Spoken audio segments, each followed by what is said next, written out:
Salut à tous et à toutes, c'est Yorisama. Je vous retrouve pour une vidéo un petit peu particulière, puisqu'on va débriefer le YCS Remote Duel qui s'est tenu le week-end dernier, donc les 11 et 12 juillet. A noter que le top 16, lui, se jouera à la fin du mois. Alors pourquoi est-ce qu'il faut en parler? Eh bien parce qu'il a suscité pas mal de polémiques, principalement au niveau ruling, et les jours précédents, son coup d'envoi, les tout derniers jours. Ça a été un autre des problèmes, ça. Alors moi je n'ai pas pu y participer, malheureusement, donc je ne me prononcerai pas sur tout le côté organisation, tout ça, on n'est pas là pour parler de ça, je laisserai d'autres personnes s'en charger si elles en ont envie. Moi je vais parler de ruling, puisque c'est mon domaine, je peux me prononcer là-dessus, on va voir ce qui a été dit, ce qui a été roulé, donc les rulings qui ont été appliqués pour cet événement, et on va voir un petit peu ce qu'on peut en tirer, notamment du coup sur les révisions au CG de 2020, et le fameux donc ruling Didicro, pour ceux qui voient pas trop, et donc deux rulings qui ont été appliqués et qui ont fait débat, c'est le cas de le dire. Remote Duel oblige, ces tournois se sont tenus sur différents serveurs, donc on va principalement parler du YCS européen. Il y en a eu un pour l'Amérique du Nord, pour l'Amérique du Sud et l'Amérique centrale également, il me semble. Du coup, quid des règles OCG, donc petit récapitulatif rapide, j'avais fait des vidéos à l'époque pour présenter les différents changements, donc je ne vais pas tous les reciter maintenant. Il y avait eu bien sûr le changement pour les monstres Fusion Synchro Xyz, qui ne sont maintenant plus dépendants des flèches-liens des monstres-liens, donc ça a été annoncé plusieurs mois avant l'application, ça a été fin 2019, et du coup ça a aussi été annoncé pour le TCG. Mais les 5 autres changements, qui sont assez importants pour la plupart, n'ont jamais été vraiment annoncés pour le TCG. Alors ils ont été appliqués dans les Remote Duel Invitational, dans les Extravaganza, mais on savait pas vraiment, et on attendait pas mal ce YCS pour savoir. Le problème, c'est que pendant tout ça, eh bien, pendant les derniers jours, il y a eu un peu ça. Alors oui, mais alors non, mais alors oui, mais alors non, mais alors non, mais alors peut-être, mais alors on sait pas, finalement oui. C'est vous dire, ils ont même été obligés de retarder la date limite des decklists pour attendre d'avoir la confirmation.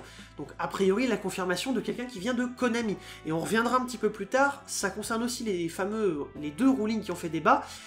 On sait pas vraiment, c'est pas forcément très clair, c'est pas forcément uniquement la faute des juges, voire peut-être même pas totalement, parce qu'il y a quelques éléments qui sont à pointer. Les règles ont donc finalement été appliquées, donc ça a arrangé pas mal de gens, puisqu'on commençait à s'y habituer, c'est pour ça que je vous conseille de les apprendre bien, de bien les comprendre, et il faut de toute façon, c'est ça un peu le souci, c'est que vu le bordel qu'a été ce YCS, il faudra quand même, je pense à l'avenir, toujours demander à son head judge ce qu'il veut appliquer. Mais vu que ça a été mis là, et a priori que ça viendrait d'une confirmation de Konami, il y a de grandes chances que ça soit le bon choix de les suivre à partir de maintenant. Mais bon, la situation n'est pas encore résolue, même moi je vais attendre encore un petit peu pour sortir certaines vidéos que j'avais prévues et qui les incorporaient, certains tutos notamment.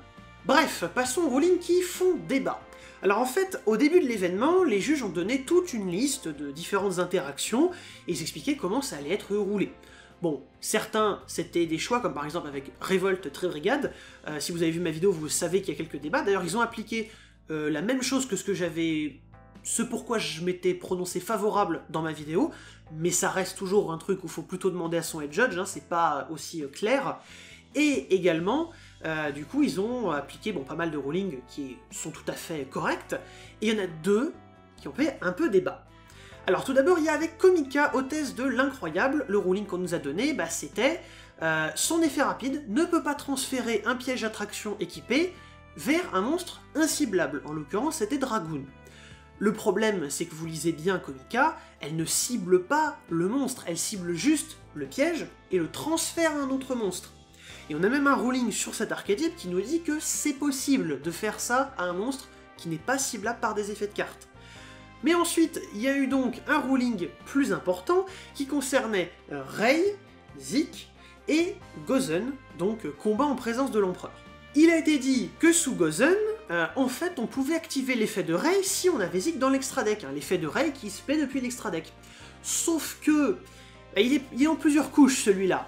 A priori, il aurait été donné par un juge qui n'avait pas vu, qui ne se rappelait pas que sur Zik, en fait, on ne peut pas l'invoquer avec Rei, puisqu'elle a une condition qui l'en empêche, on est obligé de l'invoquer par lien, et c'est justement pour pas qu'on puisse la sortir directement avec Rei. Mais ensuite, On nous a rajouté une petite explication que vous pouvez lire et qui n'a pas de sens. Je vais vous expliquer le vrai ruling après. Je vous l'affiche déjà hein, pour vous prouver qu'on ne peut pas activer l'effet de Rei sous Gozen. Mais du coup, on nous a dit ensuite que ça viendrait de Konami R&D. Konami R&D qui sont ceux vraiment qui décident. C'est-à-dire que s'ils disent que pour tel event, vous faites comme ça, et ben vous faites comme ça. Même si ce qu'ils disent est faux. C'est un peu le souci. Mais c'est Julia, la chef du Judge Programme, qui nous a dit ça dans le TCG, la chef du Judge Programme dans le TCG, et ça a même été appliqué à d'autres YCS, à minima dans le YCS Remote Duel nord-américain, parce que j'ai vu passer ça.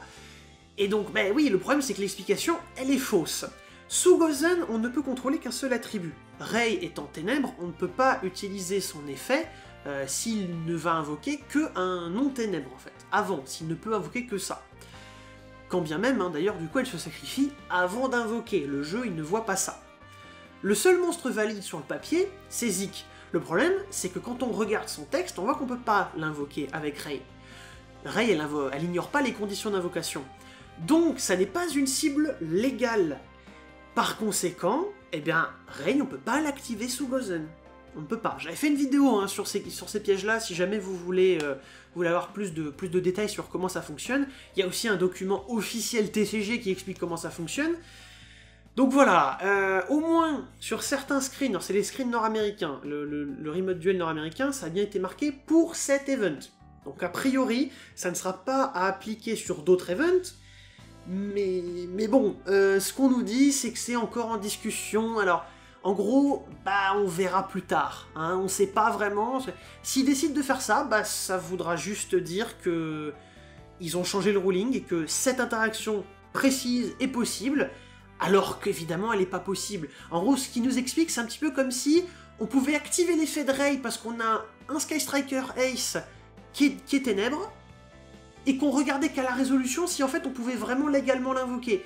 Ce qui n'a pas de sens, hein, ça n'existe pas, c'est pas comme ça que ça fonctionne. Si c'est pas une cible légale d'invocation, elle ne compte pas, elle est jamais prise en compte. Il n'y a pas de « ah mais peut-être » et puis plus tard « ah bah non en fait, on peut pas ».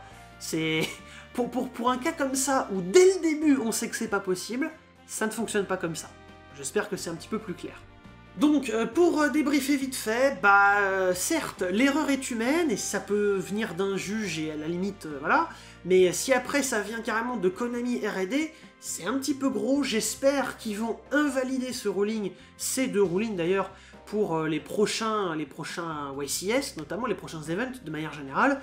Bon, en plus, tout le coup des annonces au dernier moment et tout, je considère pas que ce soit très très professionnel. C'est pas très cool parce que le YCS, si vous voulez, c'est quelque chose pour lequel les gens payent. Donc devoir se taper en plus des rulings qui sont pas bons et qui sont donnés directement par Konami en plus, a priori, ouais, non, c'est un peu... c'est pas top. Vraiment, c'est pas top. Je vous laisserai vous faire votre propre avis là-dessus. J'espère juste voilà, que la situation va évoluer. J'espère qu'on va finir par nous dire « bah non, en fait, on fait pas ça ». Sur ce, j'espère avoir pu clarifier un petit peu ces points.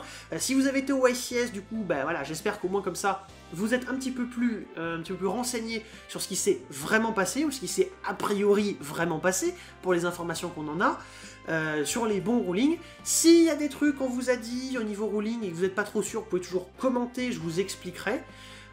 Et puis n'hésitez pas évidemment à partager la vidéo, à la liker, tout ça vous connaissez, à vous abonner. On est bientôt 10 000 sur la chaîne, donc je vous remercie, c'est assez ouf, je me rends pas encore vraiment compte de ce que ça représente. Mais en tout cas, voilà, je vous en remercie beaucoup. Quant à moi, je vous donne rendez-vous pour 2 prochaines vidéos. Il y aura bel et bien une vidéo plus tard cette semaine, hein, puis comme d'habitude, au moins une vidéo par semaine. Et bien sur ce, salut les gens!